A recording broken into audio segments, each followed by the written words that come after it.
The Husky and his white cat Shizun. Chapter 1. This venerable one dies.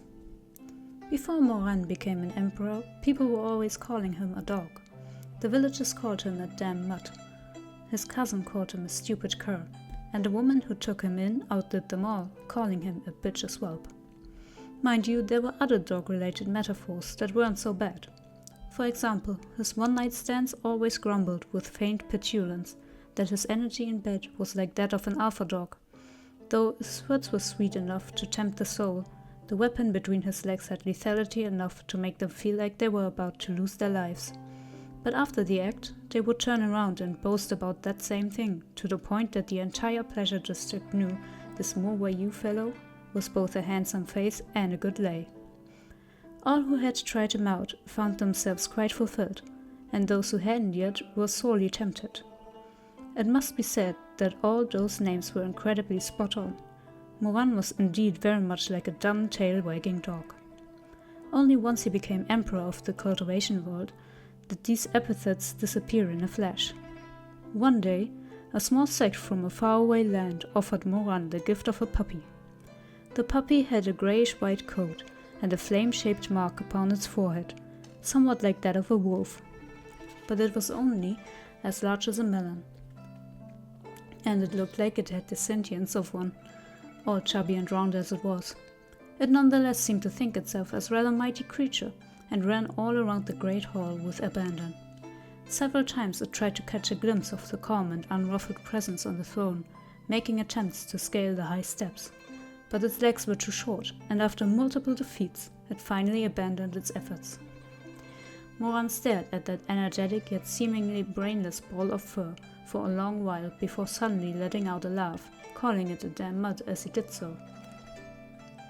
The puppy soon grew to become a big dog. The big dog became an old dog, and eventually the old dog became a dead dog. Moran closed his eyes, then opened them. His life, filled as it had been with the ebb and flow of prestige and shame, ups and downs, felt like it had gone by in a blink. Before he knew it, 32 years had passed. He'd grown bored of his dalliances, and everything had lost its flavor and appeal. In recent years, the familiar faces around him had faded away, one by one, and even the flame-marked dog had passed on to the heavens. He felt that soon it would be time for him as well. Time for it all to come to an end. He plucked a plump, smooth-skinned grape from the bowl of fruits and began to peel off its purple skin with unhurried movements. His actions were easy and practiced, like that of a tribal chief in his camp, peeling off the robes of his exotic concubine, languid and lazy. The lustrous flesh of the grape quivered lightly in his fingertips, the juice seeping out in exquisite purple, vibrant like sunset-lined clouds, carried in the beaks of wildfowl across the sky, like high-tongue blossoms entering slumber in late spring, or of a bloodstain. He scrutinized his fingers as he chewed and swallowed the heavy sweetness of the grape before lifting his gaze with detached indolence. It's about time now, he thought to himself. About time for him to go to hell. Moran, courtesy name Wayu, the first emperor of the cultivation world. It had not been an easy path to reach where he now stood. It had taken not only outstanding spiritual power, but a thick-skinned shamelessness and disregard for what others thought. Before he'd come along, the 10 great sects of the cultivation world had been locked in a stalemate, fighting non-stop over their divided territory. With the sects clashing against one another like so, none had been able to emerge as a frontrunner to rule the world and call the shots. Besides, the sect leaders were all learned people. Even if they had wanted to grant themselves titles, they were too wary of chroniclers' pens, too self-conscious of how they would be portrayed in the annals of history. Moran was different. He was a scoundrel. What others never dared to do, he'd gone and done it all. Drinking the finest, fiercest wines of the mortal world, marrying the most beautiful women in the world, first establishing himself as Tasyanjun, leading the cultivation world, then declaring himself emperor. All bowed before him. Any who refused to kneel were slaughtered, one and all. In his years of tyranny, the cultivation world had drowned in blood, desolation and starvation spread throughout the land. Countless vigilantes died martyrs' death, and Rufang sect, one of the great 10 sects, was completely annihilated. Later still, even Moran's esteemed teacher was unable to escape his demonic claws. In a final battle with Moran, his once beloved disciple defeated him, then imprisoned him in his palace. No one knew what had become of the man thereafter. A land of clear rivers and calm seas, once great, now lay smothered under the miasmic haze of pandemonium. That dog of an emperor, Moran, was not well read, and what's more, he cared little for taboos and inhibitions. As such, during the time in which he was in power, there was no shortage of absurdity. For example, the titles of his reigning years. The first 3 years of his reign he named Wangba, tortoise. He had thought of it while feeding the fish by the pond. The second set of 3 years he called Gua, croak. The reason being that he'd heard frogs croaking in the garden during the summer months and believed them to be inspiration sent from the heavens, something not to be taken for granted. The country scholars believed that no reigning titles could ever be more tragic than tortoise and croak, but alas, they underestimated Mo-Wayu. In the third set of 3 years, a restlessness stirred throughout the realm. Whether they were Buddhists, Taoists, or spiritual cultivators, the righteous people of the Jianghu could no longer endure Moran's tyranny, and they began to rise in rebellion. And so, after much consideration and contemplation, after tossing aside draft after draft, Moran eventually came up with a title that shook the heavens and earth, that made gods and ghosts weep alike: Jiba, sees better. The title's metaphorical meaning was all well and good. This emperor, the first of his kind, had used every single last drop of brainpower he possessed to come up with it. And he had based it off of the virtuous phrase, "Lay down your arms and seize battle." It was only that the phrase was exceedingly awkward when spoken out loud in a common context. It was all the more awkward for those who couldn't read and could therefore only go off the way it sounded. The first year was called Ji Ba Yuan Yan, the first year of Seize Battle. But why did it have to sound like the year of cock and balls? The second year was called the second year of cock, then the third year of cock. There were those who, behind locked doors, cursed and said, "This is ridiculous. You might as well just go ahead and call it the age of the cock. That way when you want to ask a man's age, all you have to do is ask about the vintage of his cock. 100-year-old man could just be called a centennial cock." After 3 agonizing years, the time finally came for the reigning title, Jiba, Seize Battle, to be replaced. The world waited anxiously to see what His Imperial Majesty the Emperor would come up with for the 4th round. However, by this time, Moran had lost all interest in such matters, because it was in this year that the unrest simmering throughout the lands finally came to a boil. After nearly a decade of weathering Moran's tyranny, those righteous people, heroes and vigilantes, one and all, finally gathered to form an army, millions strong, and banded together against the Emperor Mo-Wayu. The cultivation world needed no emperor, let alone a tyrant like him. After many months of bloody battles, the rebel army finally came to the foot of Xisheng Peak, located within the region of Sichuan. This was a place of steep perilous mountain bluffs, surrounded throughout the year by curling streams of cloud and mist. At the very summit of it all stood Moran's grand and majestic palace. It was too late to turn back now. The goal of overthrowing the tyrant was but a single strike away. However, this last stretch was also the most treacherous. Though the shining beacon of victory lay before their eyes, the previously unassailable unity of the army, joined together in common opposition to Moran, began to fracture. They were all aware that once the old regime was overthrown, a new order would need to be established. Nobody wanted to spend all of their energy in this last stretch. Thus, nobody volunteered to spearhead the final charge to lead them up the mountain. They were all afraid that this cunningly vicious tyrant would suddenly drop from the skies, bare his glinting bestial teeth, and rip apart all those who dared to surround and destroy his palace, shredding them to pieces. "Mo-Wayu's spiritual powers are unfathomable, and the man himself is treacherous," one person said, face grim. "We must be cautious, lest we fall for his traps." All the leaders chimed in with their agreement.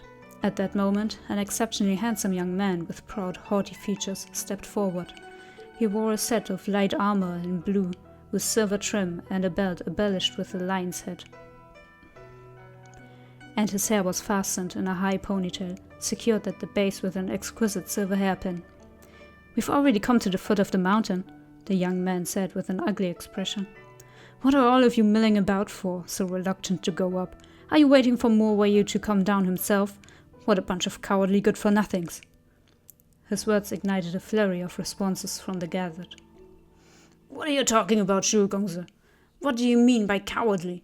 A soldier must always be prudent and cautious. If we were to be as brash and reckless as you, who would take responsibility if something untoward were to happen?"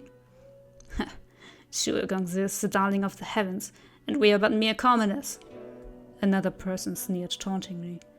"If the darling of the heavens can't wait to fight the emperor of the mortal realm, then by all means, please be the first to go up the mountain.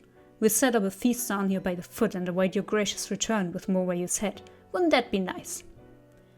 That comment had gone too far. One of the old Buddhist monks in the alliance swept in to hold back Shuang, who was on the verge of losing it, and plastered on a benign expression. "Shuang, pay heed to these words," he said in a sympathetic, coaxing tone. "This old monk knows that you and Morwayu share a deep personal grudge. But this assault on the palace is a critical operation. You must think of the group. Don't let your emotions carry you away." The individual whom everyone referred to as Shuang was a youth named Shuang. Over a decade ago, he had been praised by all as a young prodigy, the darling of the heavens. But circumstances changed with the times, and Shuang was no longer in his element. Now he was forced to suffer their taunts and ridicule, and all so he could go up the mountain to meet Moran face to face once more. Shuang's face twisted with anger, his lips trembling, but with great effort he suppressed his feelings and merely asked, "Then just how long do you plan to wait around?" "We've got to at least survey the surroundings, right?" "That's right. What if Morwayu has set traps?" "Shuang, don't be impatient," the old monk who'd stepped in earlier added. "We've come all this way to the foot of the mountain, so it would be best to remain wary. Either way, Morwayu is trapped inside his palace and can't come down to us. He's at the end of his rope with nowhere to go. What use would it be for us to be impatient and act recklessly? There are so many of us down here, and so illustrious and prominent figures in our company. If they were to lose their lives to rash judgment, who would be responsible?" "Responsible?" Shuang burst with rage. "Then let me ask you, who's going to be responsible for my shizun's life? Moran has had my shizun in prison for 10 years. 10 whole years, with my shizun right before my eyes just up the mountain. How am I supposed to wait?" On hearing Shuang mention his teacher, the mob couldn't help but feel a twinge of guilt. Some looked ashamed, and others averted their gazes, mumbling one excuse or another. 10 years ago, when Moran gave himself the title as Tatianjun, he laid waste to the 72 cities of Rufang sect, and planned to do the same to the remaining 9 great sects. Later still, when he crowned himself emperor, he was going to kill every last one of you. Who was it who stopped him both times? If it hadn't been for my shizun, who put his own life on the line for you, would any of you be alive now? Would you even be standing here, spouting these empty words at me?" At length someone cleared their throat. "Shuang, don't be angry," they said gently.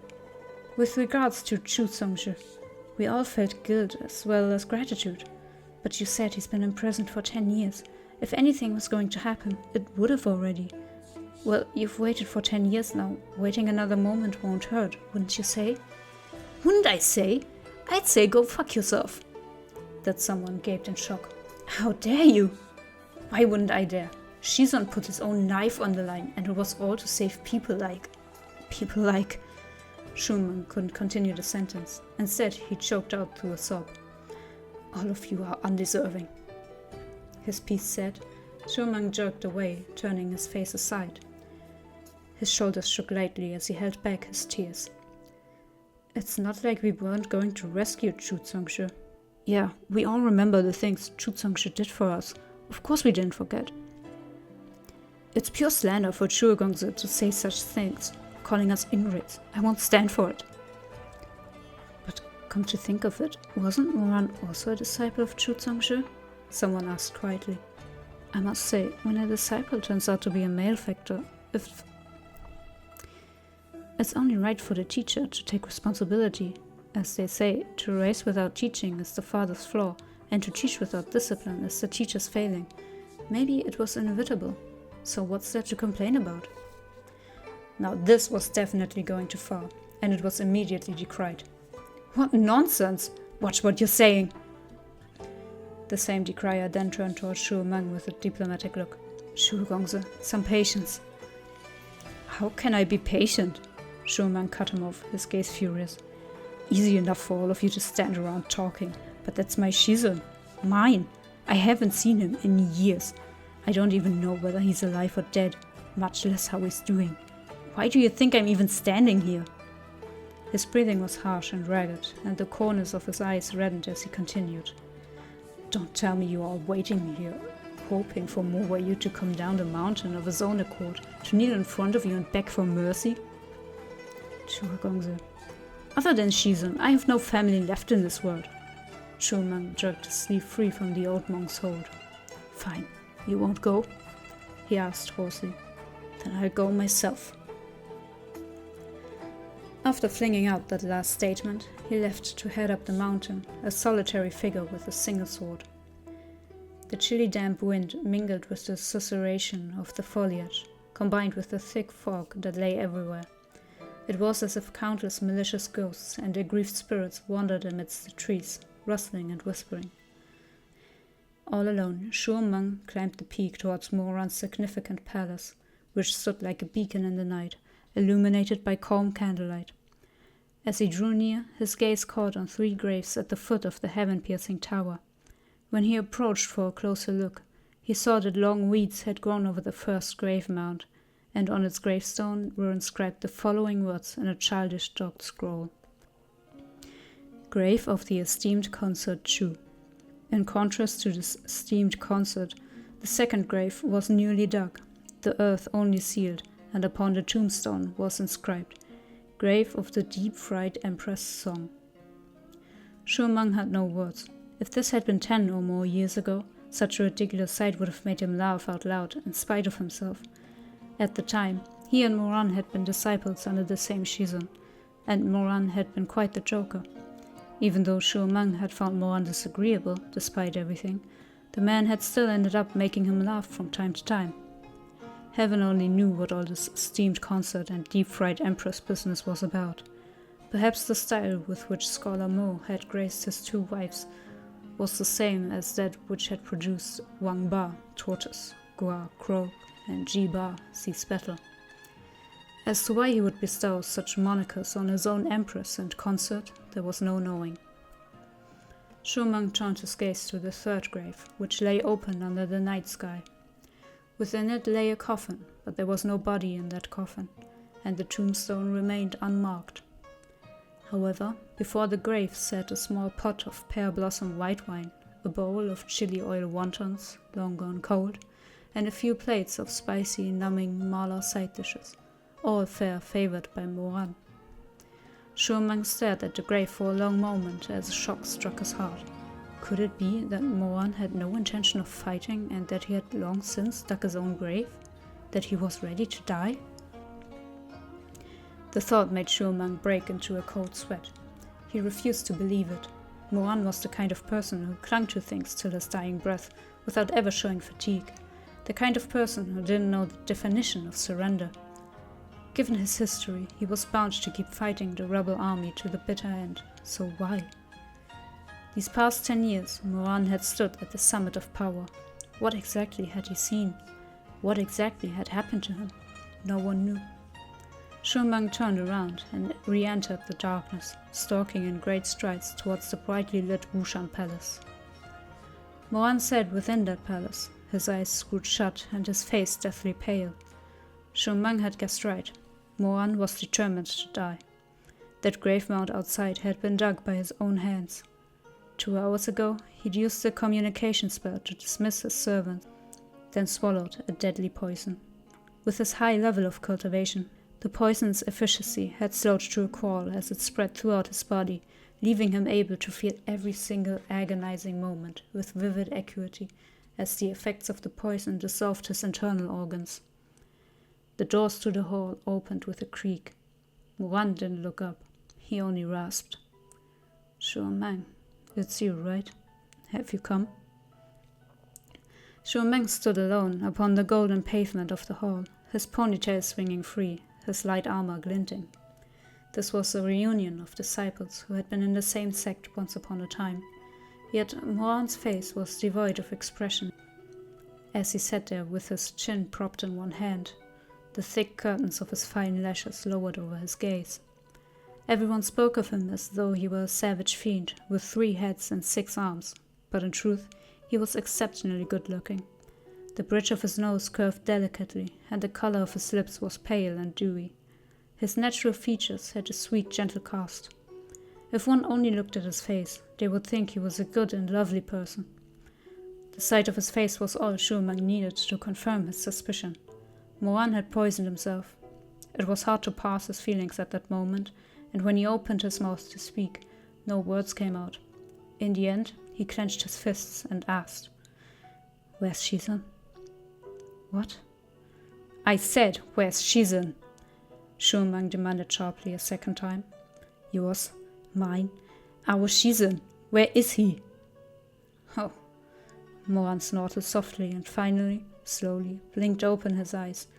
His pupils were dark, so black they looked to have hints of purple, and his gaze seemed to travel through layer upon layer of time since past before focusing on Shuang. "Come to think of it, it's been 2 years since the last time you and Shizun met face to face. Since your farewell at Kunlun Tashu Palace." Moran smiled faintly. "Shuang, do you miss him?"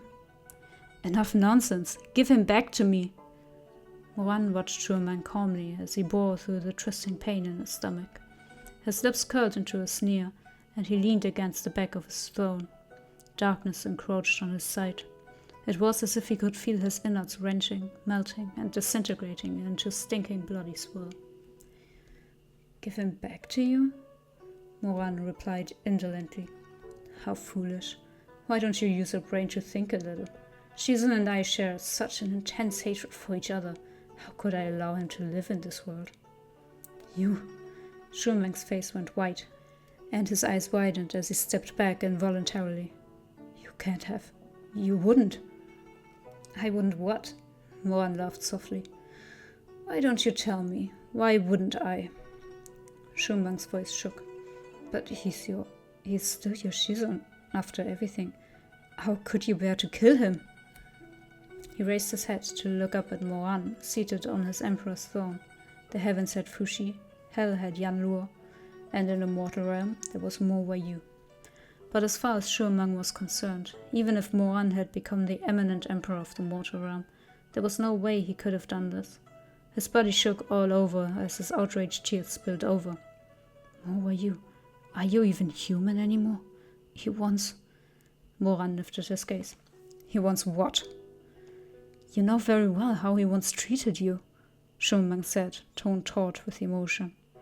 Moran barked a sudden laugh.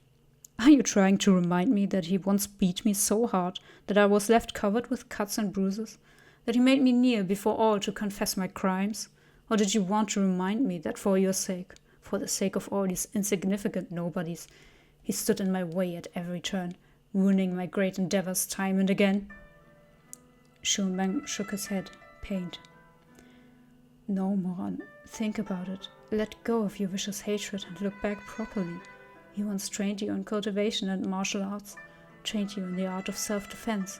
He once taught you how to read and write, taught you poetry and painting. He once learned how to cook just for you, even though he was so clumsy and got cuts all over his hands. He once waited every day for you to come home, all alone by himself, from nightfall till the break of dawn." These words caught in his throat, and at length Shuang could only choke out, His temper is terrible, and his words are harsh, but even I know how well he treated you. So how could you?" Shuang raised his head, but having held back so many tears, his throat was even more constricted and he couldn't continue. After a long pause, Moran's quiet sigh floated down from the throne. "Yeah, But Shuang, did you know? Moran was clearly exhausted. He also ended the life of the only person I ever loved. The only one. A deathly silence hung over them for a good long while. The pain in Moran's stomach as his blood and flesh tore and ripped themselves to shreds was like a blazing fire. Still, we were once master and disciple. His body is resting in the Red Lotus Pavilion at the southern peak. He's been very well preserved and lies there among the lotus blossoms, looking like he's only fallen asleep.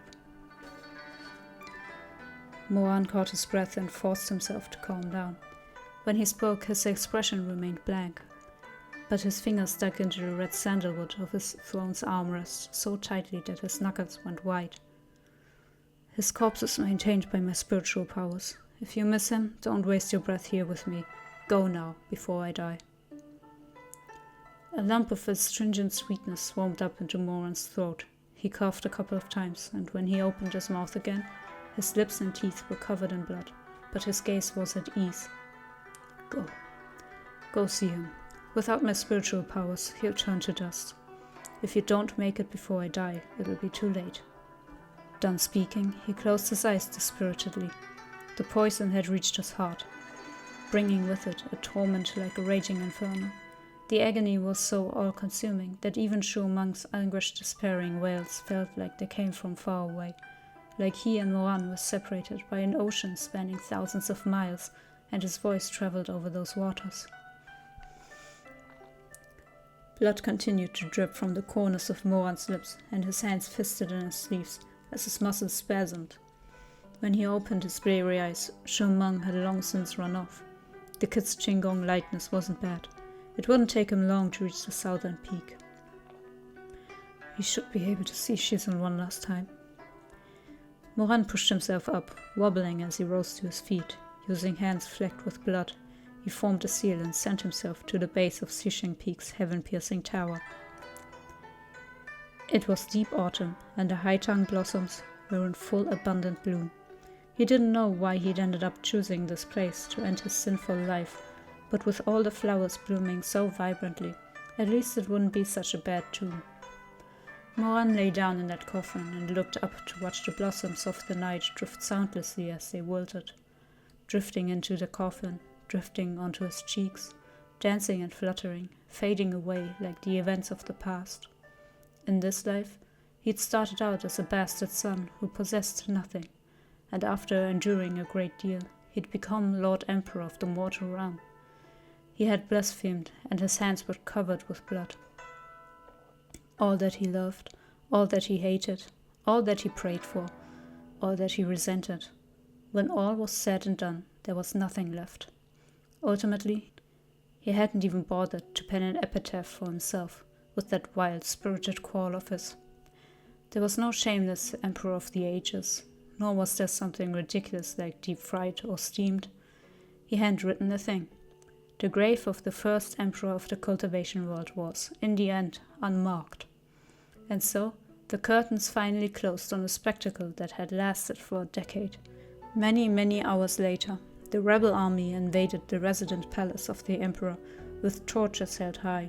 However, what awaited them was an empty Wushan palace, a Xisheng peak without a soul, and at the Red Lotus Pavilion, Shuang, who had cried himself numb, slumped over on the floor covered in ashes. And finally, before the heaven-piercing tower, the long cold corpse of Mo Wei Yu.